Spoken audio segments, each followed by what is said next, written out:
Hey, it's Corey. How's everyone doing? Jump on, say hello if you're there. Wanted to share some thoughts on the upside of self-doubt because I feel like self-doubt is something that we all struggle with, but sometimes we don't like to admit because there's some negative stigma around self-doubt, right?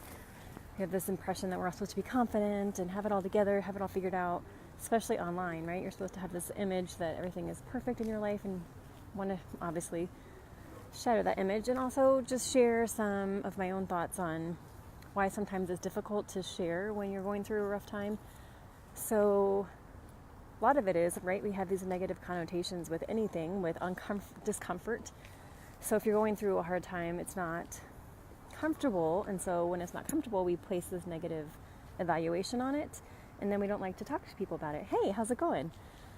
So we try to hide that we're actually going through a hard time, or maybe we're going through a period of self-doubt. And so what I want to share is that you're not alone, and how powerful it is to realize that. So I definitely go through different cycles of self-doubt, and usually what I do is one of my go-tos is just to shift the focus off of myself and shift the focus on how can I be of service? Who can I help today? What can I do to help someone today? What things need to come through me that might help someone else? So that's the first thing I do. Second thing I do then is try to find an activity or something that really lights me up and connects me back with myself.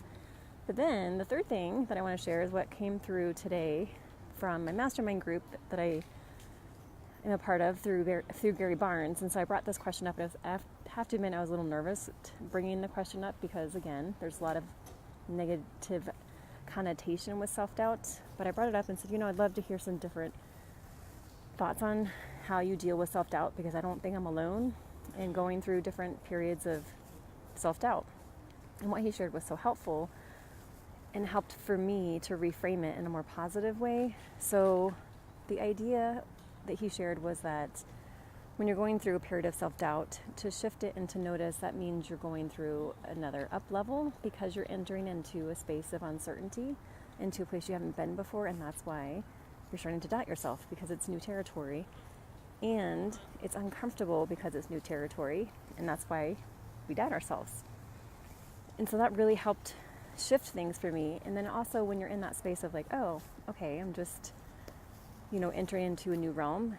And then if you still continue, maybe you feel like your self-doubt is not getting better, even though you're starting to recognize, oh, it's just because I'm getting to a new level.